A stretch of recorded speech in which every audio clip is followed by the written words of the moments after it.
Alright everyone, hopefully you guys are having a good day. Hopefully everyone is safe out there. In this video, we're going to be talking about everything I like about this device, everything I dislike, just pretty much everything I've experienced in the last 2 weeks of utilizing this device. So honestly, really do enjoy this device. If you guys are wanting to get a Stylus phone under $500, I can absolutely recommend this device. If you guys do not want a phone with a Stylus, however, do not get this device. Go with either the Pixel 7a and pay about $70 more, or go with the Pixel 6a and pay about $50 less. When you go with the Pixel 6a, you're going to have a little bit better performance, but the camera experience is going to be much more consistent and much better. So the camera on this is actually pretty good, and we'll talk about that in a second, but Pixel phones are just unmatched in that type of arena. First thing we're going to be talking about is the body of this phone. It's not the funnest body or not the most interesting body, but what's great on this device, there's a few beautiful things on this device. First one, if you guys like to rock your phone nude, you guys aren't going to leave fingerprints on the back of this device. If you do get some wetness right here, if you do have clammy hands, it will evaporate actually. So nice to see that. Also 6.6-inch phone. It's not the biggest phone in the world, but it is a pretty big boy, and you're going to want that, especially with a phone with the stylus, but it's not entirely crazy to lug around even in a case. But absolutely love that on the back of the phone. The design I think is decent as well. I think it's classy. Going to the right side of the phone, the fingerprint sensor on this is on the power button, and the 2 weeks that I've had it, it's been one of the most consistent fingerprint sensors I've ever had on a phone. So you guys are gonna have no issues on that. 9 times out of 10, you guys are going to be able to unlock your phone with no issue at all. So that's great to see. Bottom of the phone, of course, we have our stylus, which we're gonna check out last. We have a speaker right here, and that's one of our dual speakers. We have one on the headset as well, which is great to see, and the speakers on this device are great.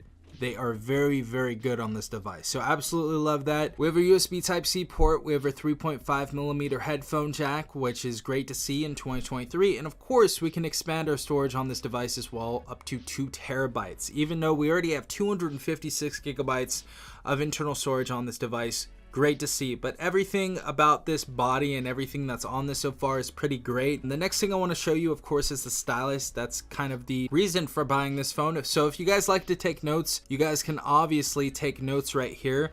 And it's been really good so far. It's been very, very accurate. It's like I'm writing on a piece of paper. So you guys are going to have no issue at all on here, drawing and taking notes and stuff like that. The other cool thing about that is if you guys would like to take notes straight into your Google Keep, you guys can actually do that right there.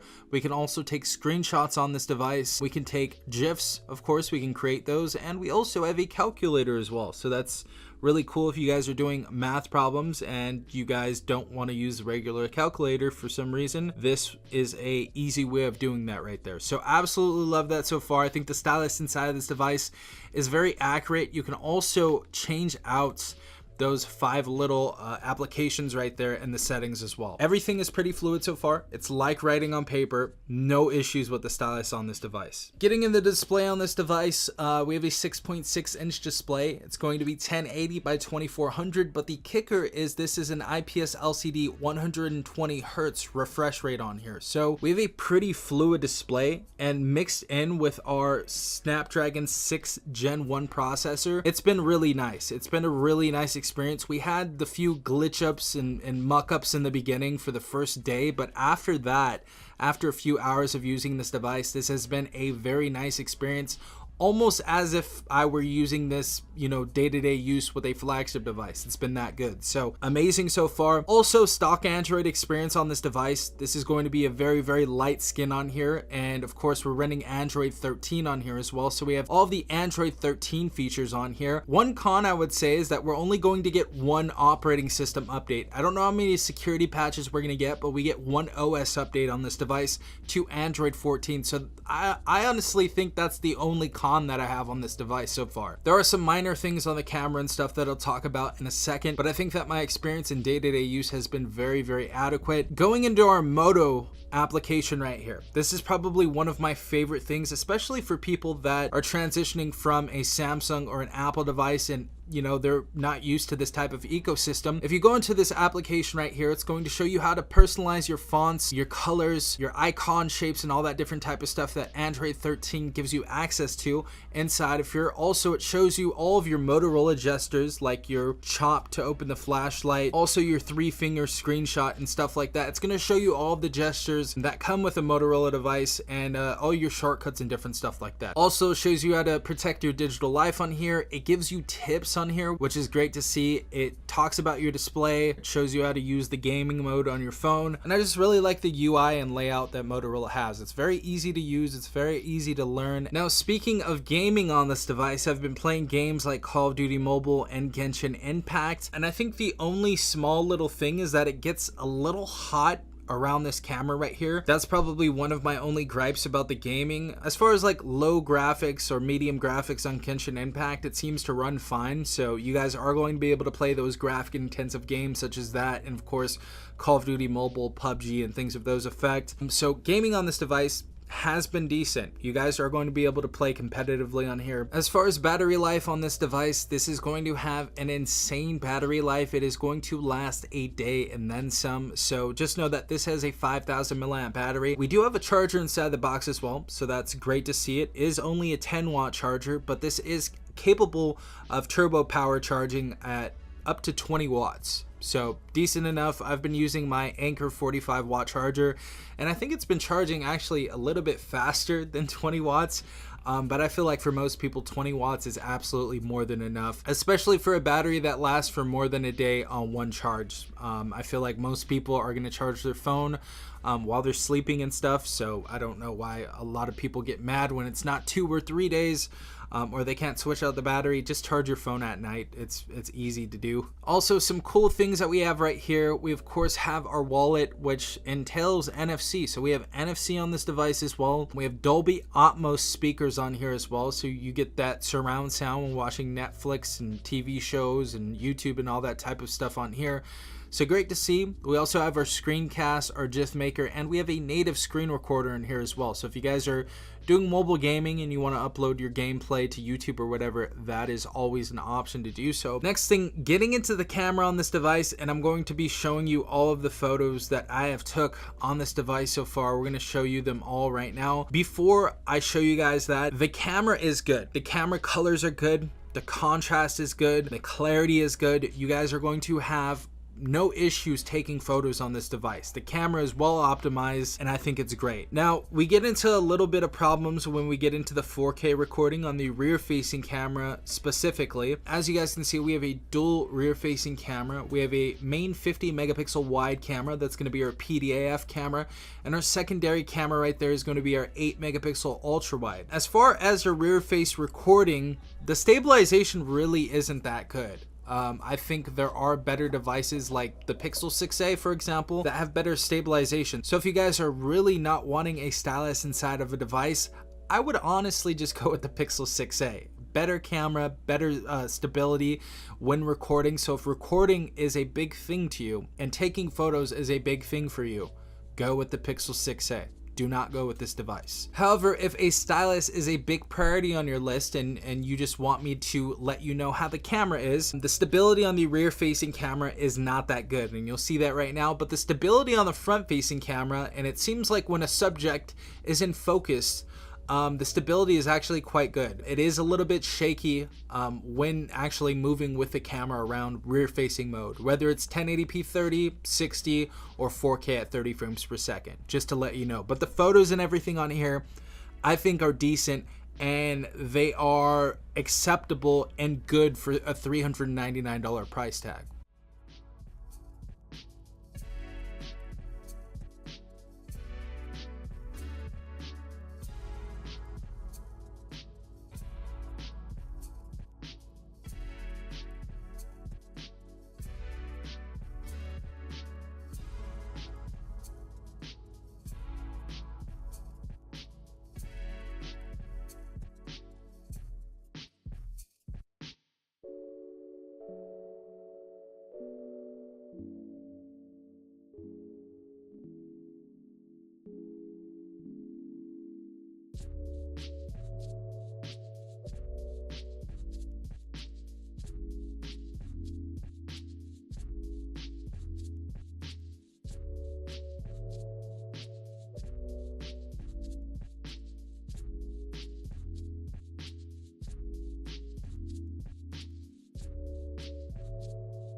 So this is our 1080p 30 frames per second on the Moto G Stylus.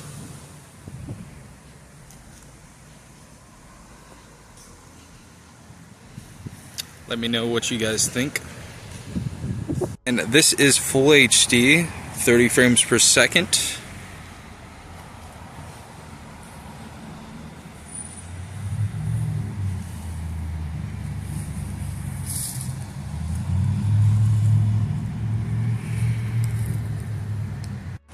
This is our 4K 30 frames per second on the Moto G Stylus. Go ahead and zoom in a little bit. Walk around though.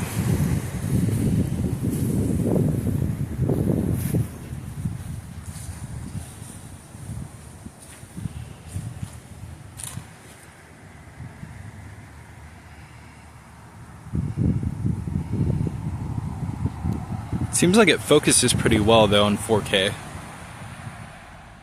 So that was my review of the Moto G Stylus 5G 2023. I do like this device. I just like it honestly in general. I think it's a cool device, and I like Motorola in general as well. But if you guys are looking for a device with a stylus, I could recommend this. Obviously, you guys can get the 2022 version of this device, just you're going to miss out on the OS updates, and you can save $150. So that one's actually $249 right now. But if you guys have $399 and you guys are wanting a stylus device, I can recommend this. But if you don't need a stylus device, again, the Pixel 6a is $349, the Pixel 7a is about $470, and I would absolutely recommend the Pixel 6a over this device for sure, especially if you want a more premium body and premium camera. But I've liked this device so far, and I think it's a decent device. If you guys have any questions, leave it in the comment section down below. I'd be happy to help you on anything about this device. Again, this has been Safon from TechRight. Hopefully you guys have a great day. Peace out, Tech Gang.